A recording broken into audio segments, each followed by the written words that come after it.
प्रत्येकाकडे एक आउटलेट असावं, मनात साचलेलं बाहेर पडण्यासाठी. आपण घरात असतो, लोकांमध्ये असतो, मित्रांमध्ये असतो, कुटुंबासोबतही असतो. पण तरीही कधीकधी मनाच्या आत एक अशी जागा असते जिथे आपण अगदी एकटे असतो. कारण प्रत्येक गोष्ट प्रत्येकाला सांगता येत नाही. काही दुःख असतात जी शब्दात सांगता येत नाहीत. काही प्रश्न असतात ज्याची उत्तरं आपल्याला शोधावी लागतात. काही भावना असतात ज्या आपण चेहऱ्यावर दाखवत नाही. आणि म्हणूनच प्रत्येक माणसाकडे एक आउटलेट असणं गरजेचं आहे.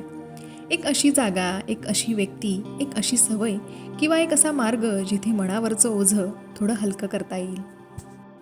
आउटलेट म्हणजे नेमकं काय? आउटलेट म्हणजे फक्त एखाद्या व्यक्तीशी बोलणं नाही. आउटलेट म्हणजे मनात साठलेलं बाहेर काढण्याचा एक निरोगी मार्ग. कुणासाठी तो डायरी लिहिणं असू शकतं, कुणासाठी कविता, कुणासाठी चित्र काढणं, कुणासाठी संगीत, कुणासाठी चालायला जाणं, कुणासाठी एखाद्या विश्वासू व्यक्तीशी मनमोकळेपणानं बोलणं आणि कुणासाठी शांत बसून स्वतःच्या मनाशी संवाद साधणं. महत्त्वाचं हे नाही की तुमचा आउटलेट कोणता आहे. महत्त्वाचं हे आहे की तुमच्या मनाला बोलण्यासाठी एक जागा आहे का? आपण भावना का दाबून ठेवतो? लहानपणापासून आपल्याला अनेक गोष्टी शिकवल्या जातात. रडू नकोस, लोक काय म्हणतील, जास्त विचार करू नकोस, सगळं ठीक आहे असं दाखव, कमजोर दिसू नकोस. हळूहळू आपण एक गोष्ट शिकतो, भावना लपवायच्या. दुःख झालं तरी हसायचं, मन दुखलं तरी काही नाही म्हणायचं, थकलो असलो तरी मी ठीक आहे म्हणायचं. आणि हळूहळू आपण इतरांपासूनच नाही तर स्वतःपासूनही आपल्या भावना लपवायला लागतो. पण भावना गायब होत नाही. मनसुद्धा एका खोलीसारखं आहे. कल्पना करा, तुमच्याकडे एक छोटी खोली आहे. दररोज तुम्ही त्यात वस्तू ठेवत आहात. एक दिवस कपडे, दुसऱ्या दिवशी पुस्तकं, तिसऱ्या दिवशी काही जुन्या वस्तू, चौथ्या दिवशी अजून काही सामान, आणि तुम्ही काहीच बाहेर काढत नाही. काही दिवसांनी काय होईल? खोली भरून जाईल. नंतर चालायलाही जागा उरणार नाही. मनाचंही अगदी तसंच आहे. दिवसभराचा ताण, अपेक्षा, अपयश, गैरसमज, राग, भीती, दुःख आणि न बोललेल्या गोष्टी या सगळ्या मनात साठत गेल्या तर मनही थकून जातं. म्हणूनच मनाची ही वेळोवेळी साफसफाई करावी लागते. आणि त्या साफसफाईचा एक मार्ग म्हणजे आउटलेट. प्रत्येक गोष्ट कोणाला सांगायची नसते. इथे एक महत्त्वाची गोष्ट आहे. आउटलेट असणं म्हणजे प्रत्येक गोष्ट सगळ्यांना सांगणं नाही. प्रत्येक व्यक्ती तुमच्या भावना समजून घेईलच असं नाही. काही लोक तुमचं दुःख समजून घेण्याऐवजी त्याची मजा करतील. काही लोक तुमच्या कमकुवतपणाचा फायदा घेतील. म्हणून आउटलेट निवडताना सावध राहणंही तितकंच महत्त्वाचं आहे. तुम्हाला अशी व्यक्ती हवी जिच्यासमोर तुम्हाला सतत स्वतःला योग्य सिद्ध करण्याची गरज वाटणार नाही. जिच्यासमोर तुम्ही मला माहीत नाही असं म्हणू शकाल.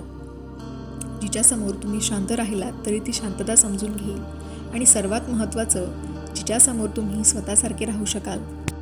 डायरी, स्वतःशी बोलण्याचा सुंदर मार्ग. जर तुमच्याकडे अशी व्यक्ती नसेल तर तरीही एक मार्ग आहे. कागद, एक साधी डायरी घ्या आणि लिहायला सुरुवात करा. आज मला काय वाटलं, आज मला कोणत्या गोष्टीने दुखावलं, आज मला कोणत्या गोष्टीचा आनंद झाला, मला सध्या नेमकं कशाची काळजी आहे, मी कोणती गोष्ट मनात धरून बसलो आहे, सगळं लिहा.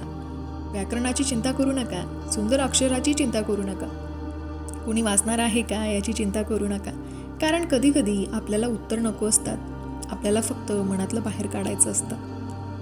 निसर्गसुद्धा एक आउटलेट असू शकतो. कधीकधी मनाला माणसापेक्षा निसर्गाची गरज असते. सकाळचा सूर्य, पावसाचा आवाज, झाडांची सावली, मोकळं आकाश, शांत रस्ता, नदीचं वाहनं हे सगळं आपल्याला एक गोष्ट शिकवतं. सगळं कायम मनात ठेवायचं नसतं. नदी पाणी साठवून ठेवत नाही, ती वाहत राहते. वारा एका जागी थांबत नाही, तो पुढे जात राहतो. निसर्ग आपल्याला सांगतो, मनातलंही वाहू द्या. तुमचा क्रिएटिव्ह आउटलेट शोधा. कदाचित तुमच्या मनात खूप काही आहे पण शब्द नाहीत, काही हरकत नाही. कदाचित तुमचा आउटलेट शब्द नसून कला असेल. चित्र काढा, कविता लिहा, गाणं ऐका, वाद्य वाजवा, कथा लिहा, फोटोग्राफी करा, मातीशी खेळा, झाडांची काळजी घ्या, काहीतरी तयार करा. कारण सर्जनशीलता म्हणजे फक्त कला नाही, कधीकधी ती मनाला श्वास घेण्याची जागा पण देते. प्रत्येक वेळी मजबूत राहण्याची गरज नाही. आपण स्ट्रॉंग असण्याला खूप वेगळा अर्थ दिला आहे. आपल्याला वाटतं जो रडत नाही तो मजबूत, जो काही बोलत नाही तो मजबूत, जो सगळं सहन करतो तो मजबूत. पण खरं तर मजबूत असणं म्हणजे स्वतःच्या भावनांना ओळखणं. हो, आज मला वाईट वाटतंय. हो, आज मी थकलोय. हो, ही गोष्ट मला दुखावते. हे स्वतःला मान्य करणं ही सुद्धा ताकद आहे. कारण स्वतःशी प्रामाणिक राहणं सोपं नसतं. दुसऱ्यांचा आउटलेट होण्याची ताकद. जसं आपल्याला आउटलेटची गरज असते तशी इतरांनाही असते. म्हणून आपल्या आयुष्यात आपण कुणासाठी तरी अशी व्यक्ती बनू शकतो. एखादा मित्र अचानक शांत झाला तर विचारा, सगळं ठीक आहे ना?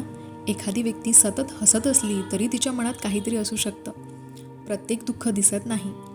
काही लोक हसत हसत खूप काही सहन करत असतात. म्हणून कधीकधी मोठी मदत करण्याची गरज नसते. फक्त एका मध्येच सल्ला देऊ नका, तुलना करू नका. माझ्यासोबत तर यापेक्षा वाईट झालं होतं असं म्हणू नका. फक्त ऐका, कारण कधीकधी ऐकून घेणं हीच सर्वात मोठी मदत असते. पण स्वतःचं मनही ऐका. आपण इतरांचं ऐकतो, कुटुंबाचं ऐकतो, मित्राचं ऐकतो, समाजाचं ऐकतो.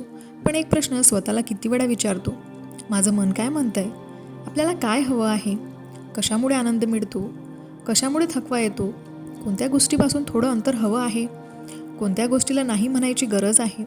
हे प्रश्न स्वतःला विचारायला सुरुवात करा. कारण स्वतःशी संवाद तुटला की बाहेरच्या जगाशी संवाद ठेवणंही कठीण होतं. प्रत्येक गोष्ट सहन करणं म्हणजे संयम नाही. आपल्याला अनेकदा सांगितलं जातं, सहन कर, वेळ जाऊ दे, सगळं ठीक होईल. हो, काही गोष्टींसाठी वेळ आवश्यक असतो, पण प्रत्येक गोष्ट सहन करत राहणं योग्य नाही. जर एखादी गोष्ट सतत तुम्हाला त्रास देत असेल तर तिच्याकडे दुर्लक्ष करण्याऐवजी तिच्याबद्दल बोलणं गरजेचं आहे. विश्वासू व्यक्तीशी बोला. गरज वाटली तर मोठ्या व्यक्तीची मदत घ्या. आणि एखादी गोष्ट मनाला खूपच जड वाटत असेल तर मानसिक आरोग्य तज्ज्ञाशी बोलणंसुद्धा योग्य पाऊल आहे. मदत मागणं कमजोरी नाही, मदत मागणं म्हणजे स्वतःची काळजी घेणं.